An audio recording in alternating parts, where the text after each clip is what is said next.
Hey, all you beautiful sleepyheads out there. I'm Kristen. And I'm Josh. Welcome to the Nightly from Hatch, a slumber party for pop culture lovers. Josh, it is so good to see you tonight. How are you doing? I'm doing very well, thank you. And yourself? I'm doing great. I just did a henna rinse on my hair yesterday. Ooh. I had a few gray hairs that were starting to show, and a couple times a year, I like to put a henna rinse in, and then those grayish, silvery hairs, then they just look kind of like magenta, reddish highlights. Oh, that's fun. Yeah, it's very subtle. Most people can't even see it, but that's very nice. But yeah, I mean, I'm like, why not make those silvers a little bit more vibrant? You know? I have a couple silver hairs. Oh, you do? Out of not many hairs in total. And so whenever a new one shows up, I'm like, thanks for hanging around, buddy. Oh, that's a great attitude. Just be thankful for it. That's how I try to feel about it. Yeah. I should do that too. No, but I mean, like, you have wonderful hair, and mine is just like, oh boy, like it looks very, I can't grow it out. I look like a frazzled inventor.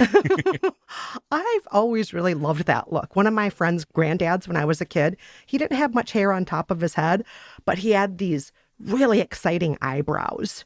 And oh, yeah. I was just like, oh, those eyebrows are it.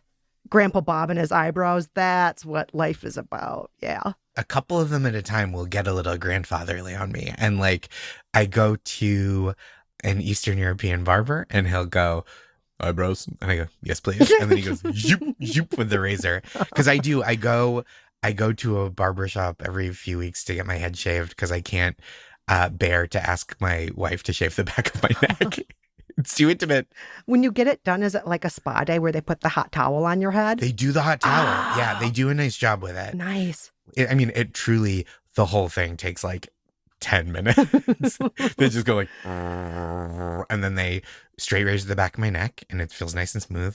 And that with like rich lather and then hot towel over my head. And I'm like, this is nice. Oh, that sounds great. Mm-hmm. Yeah. One of my favorite things about my henna day when I do it a couple times a year is I tell myself, this is spa day. This is your moment to not do anything. And so I love that feeling. I just spend a couple hours maybe watching dumb TV or reading a book or maybe even just like staring out the window at birds. And I tell myself this is not a time to work or do anything else. Just enjoy this paste on your head. That's so mindful. Are you a big spa day person? Not really. I mean, I have friends who do the multi-step face treatment thing, and I just don't think I have enough dedication to do that. I do maybe once a year or once every other year love to get a massage. It's not even every year, but when I get a massage professionally, I'm just like, oh, yeah, I wish I were rich so I could get this 3 times a week. It's so great. I like struggle with massage because I feel I'm very, generally something about me is I hate to ask for anything. So like I'll be getting a massage and if it's not firm enough, I'm like, hey, they're the expert. And then I'll leave being like, they barely touched me. And then if it's too firm, I also won't say anything. And I'll leave being like, I think I need like a recovery from this massage. I think I need to put some ice packs on me. Yeah, that's right. That's right. It feels like I just got out of like a martial arts class. Yeah. No, I'll come right out and say, I'm like, I need that a lot harder. That's the way to be. I want to be kneaded like a loaf of bread. I don't want to be patted like a baby. I want to be squished. I feel like if they're not squishing you, you're not getting your money's worth. Yeah, if I just want to be patted, I can do that to myself, you know. Totally, right. You can get anyway. I bet there's people that'll pat you on the back for way less than the cost of a massage. Yes. And, you know, frankly, patting somebody on the back isn't even that much work either compared to like a real massage. Yeah. Because I also feel like whenever I've given like my wife or like, someone I've dated in the past, like, oh, let me massage your shoulders, you had a tough day. I feel like 5 minutes in, my hands are like, well, that's quite enough of that. Yes. And so to have it in you to do like multiple hour massage, that's like physical labor. Oh, it is. It is. So the people who do it, they deserve the big bucks. They deserve a massage. Yeah, absolutely. I hope everybody out there who gets massages, I hope you're tipping generously. And I hope all the folks out there who give massages, I hope your clients are treating you well. You deserve to be treated well. And I hope you get massages yourself. Yes. Like how therapists have their own therapists. Yes, absolutely. Yeah. They need them. I would need one if I had either of those jobs. Same. Well, Josh, I hope you don't mind me switching gears. That's totally okay. I would love to play a game with you tonight. What do you say we play the guest list?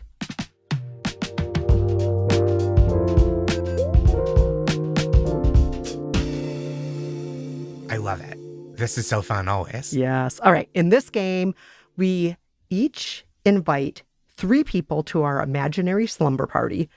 But tonight, our theme is book characters. Characters from books that you would invite to join us here in the Pillow Fort to, maybe talk a good game with us, maybe do some hair braiding, do whatever we do in the Pillow Fort, Sure. All right. So, Josh, I would love for you to start. There's a gazillion books out there. Choose any of them. Choose a character from any of them. Okay, so I'm going to do mine in order of when in my life I read the book. Okay. So I'm going to start with a book that I read very early on in life, a character that I think would be a great hang, that obviously a fictional character I've never met.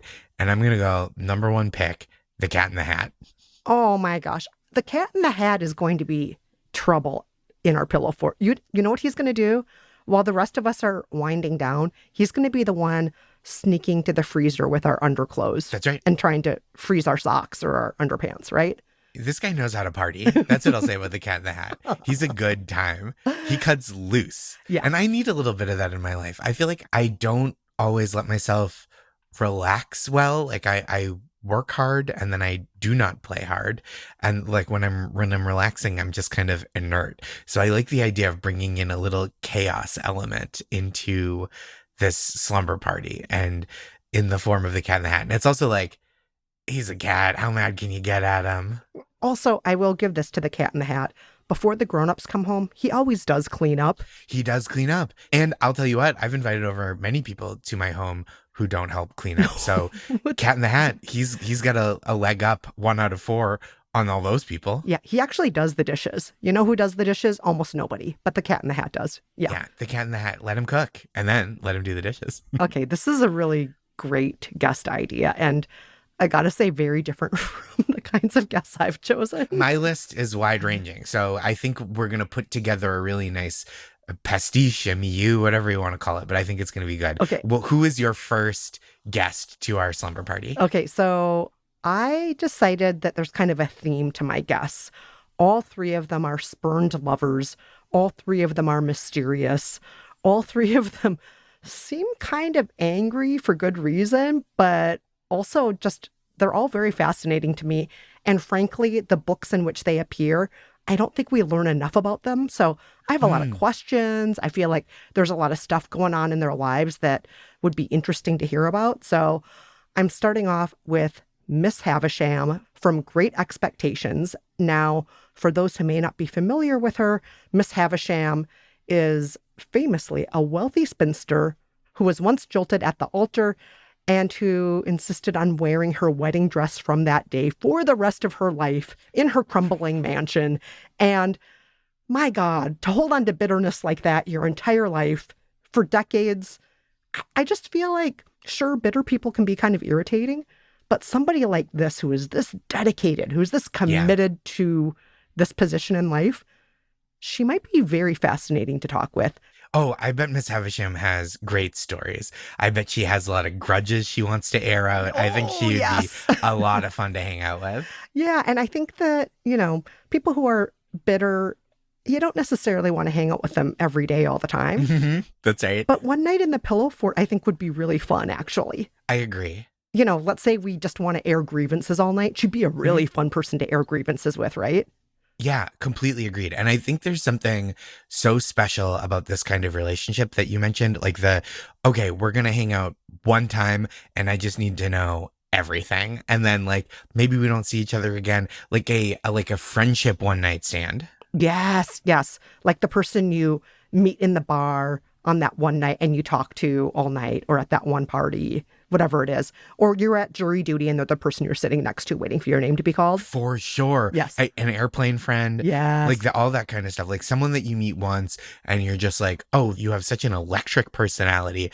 My friend Mike described someone with such a personality as being like having a warm personality, but warm like a fire, where it's like you can't be next to them for too long. That's exactly Miss Havisham. You know, Hmm. Miss Havisham is electric, but this is not a daily thing. This is not a weekly thing. No, Can't be. no, not at all. Love this. This is a great first round pick for this guest list. Oh my God. And can you imagine Cat in the Hat and Miss Havisham hanging out together? I don't think they would get along. He'd be all chaos and she would be accepting none of it. Yeah, I think they would have conflict that would be really fascinating. All right, Josh, I want to hear about your second book Okay. character pillow fort guest. Second book character on my guest list is, then this is a book that I read as a younger person, but not as young as when I first encountered the Cat in the Hat, of course. From The Great Gatsby, Jordan Baker. Oh my gosh. We have a crossover, but not exactly a crossover. But Well, tell me about it then. Let's do them together then. okay, so I want Jay Gatsby himself. I want the Great Gatsby. But you tell me why you want Jordan, and I'll tell you why I want Gatsby at the party. She seems like kind of a jerk.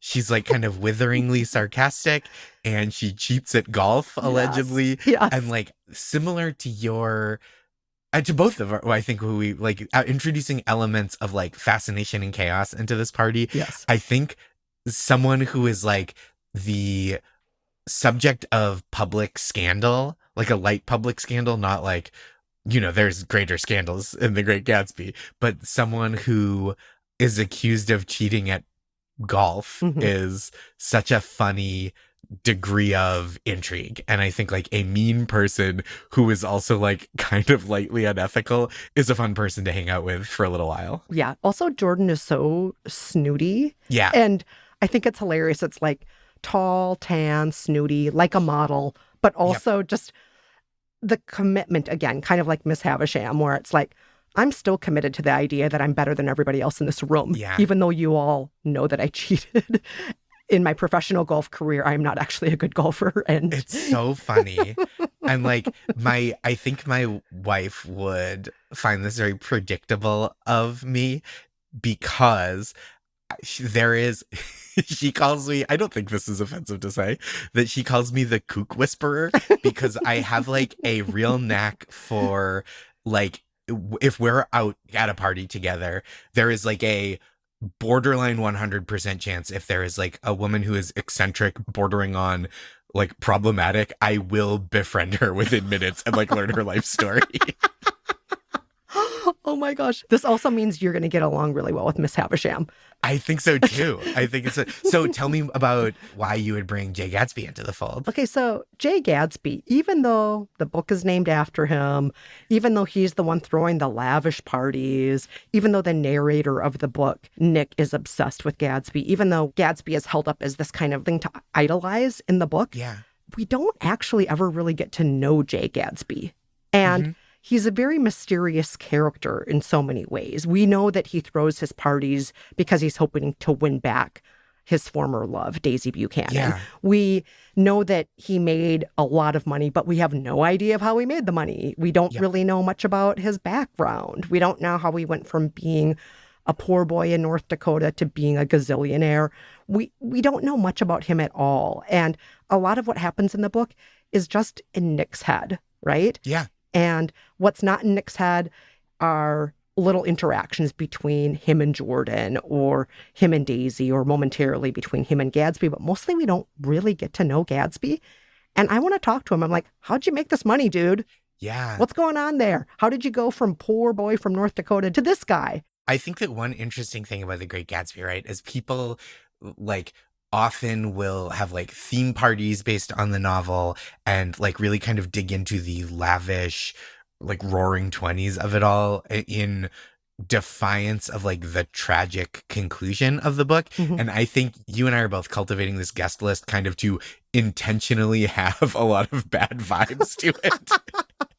I like am glad that we are both inviting so much chaos, because if you were just like, I guess I want like I guess I'll bring Anne of Green Gables because she's nice. No. yeah. Walt Whitman from just because I love poetry. I mean, he has some chaos elements too, but Yes. I think like the idea that we're both like, this is going to be a rip-roaring bad time is really fun to me. Oh, yeah. It's going to be a wild night. It really is. But I think that both of our Gatsby characters are going to clash with each other and with others, but Yeah, for sure. for sure in a way that will entertain me and you. Yes, I agree. Yeah. All right. Who's your third and final guest? My third and final guest that I like to add to the guest list is a character from a book that I read just a few years ago. It's a much newer book. It's called Harlem Shuffle by Colson Whitehead. Oh, yeah. And have you read it? It's really, really good. Oh, Colson Whitehead. Everybody, if you haven't read Colson Whitehead, please read Colson Whitehead. Please. I know. I haven't read all of the big ones by him. Like, Nickel Boys became that really acclaimed film, and Sag Harbor, I remember being like such a prominent book when it came out. But I've read all his writing about poker, when he learned how to play poker and went to the World Series of Poker. I've read The Intuitionist, which is like about elevator inspectors. Yes. That one, that was like his first really big one, right? Yeah, I really like that. And then this is one of the big ones too. I think he won a second Pulitzer. Oh, and the other one was Underground Railroad. Oh, of course. Big Fantastic. one. Love that book. Love it. But this book is part of a trilogy that is about, it's like kind of an uptown New York 1960s heist story. And so I would like to invite to our party, I put him on the guest list, Ray Carney, who's the protagonist of Harlem Shuffle. There is some crime in his family history, and he's like, nope, I own a store, like a furniture store on 125th Street in Harlem, and every once in a while, someone will have a stolen item that will pass through my store. But other than that, I keep my hands clean, no violence, no drugs. And then he gets pulled into a big heist. And I think that this kind of dichotomy of wholesome family man trying to stay on the straight and narrow versus like guy with all these incredible crime stories. I bet he's a real raconteur. Not that he would divulge any secrets. I don't think he's a snitch, but I just feel like he knows a lot of good secrets and gossip. Yes. That is a great pick. Thank you. And I bet he has a lot of good stories. I agree. Yeah. So many good stories. And you don't feel creepy hearing them from him because he's a good guy. Yeah, right. You don't feel like you're a party to something that's awful. You're just like, he is so nice. Go ahead, tell me all the crime stuff. Right. And you can veil it. You're not a snitch. You can say, well, a friend of a friend knew somebody who did this. Like, not going to name names. That's fine. Agreed. Yeah, I think that is, you want to hear about this from someone you trust and not someone where it feels like there's like this extra layer of sinister intent lurking beneath. Yes, absolutely. Oh, he's going to be a great guest. I think so. I think this party is really shaping up to be a good time. Okay. You might change your mind when I tell you my final guest. Though. Very excited for this then. Things are going to take a dark turn now. Perfect. My final guest is Bertha Mason, a.k.a. Mr. Rochester's wife in the attic from Jane Eyre. Whoa. So, are you familiar with Jane Eyre, Josh? No, I'm like woefully underread with the Brontë sisters. Okay, so this is a gothic novel by Charlotte Brontë. It follows Jane Eyre, who is an orphan who, gets passed around from place to place and then eventually becomes a young adult, becomes a governess for Mr. Rochester's children. She hears noises at night. What are these noises? Oh no, it turns out it's Mr. Rochester's first wife, Bertha, who is in the attic. And Mr. Rochester and Jane Eyre, meanwhile, are like, do I like you? Do you like me? So it's like, there's this kind of like romance happening between these two. Meanwhile, there's the wife in the attic, wife number one. Mm-hmm. And I don't want to spoil it for you, but maybe Bertha does get her comeuppance in the end, sort of. But I do want to know about Bertha's life and her backstory. Surely there was something really interesting going on in her life that she was able to win the heart of Mr. Rochester when she was younger. Surely she must have had some lovely milestones in their relationship. Mm-hmm. They have this nice house and so on. And what's going on there? Bertha, you must know some real dark things about Mr. Rochester too. We want to hear those secrets. Tell us everything. Tell us the good from your own life. Tell us the bad about Mr. Rochester. Get it all out. It's a safe space, Bertha. We're here for you. Tell us everything. I love that you've invited exclusively people with extreme romantic grievances. Yeah, let out the pain, let out the anger with us. Josh and I are here for you. What else is a slumber party for? Yes, we want to hear all of it. And I just realized something, Josh. We only have one stable person at this party. It's not me. Is he going to be okay, or is he just going to be like, I'm leaving and going back to the furniture store now? I can't. No, I bet he would like to have a nice night out. You know, he's a family man. I would like to have a night out with no crime. No kids. Just chaos. Just pure chaos. No crime, no kids, just chaos. That's the tagline for my chain restaurant.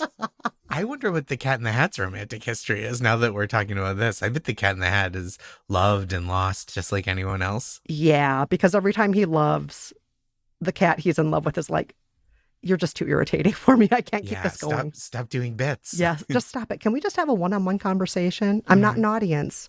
I'm your cat friend. Please. Stop calling me Thing One. I have a name. Oh my gosh. Well, this is going to be a wild slumber party, I got to say, Josh. This is not the kind of slumber party that has necessarily taken place here on the Nightly up until now. It's a truly messy one. I agree.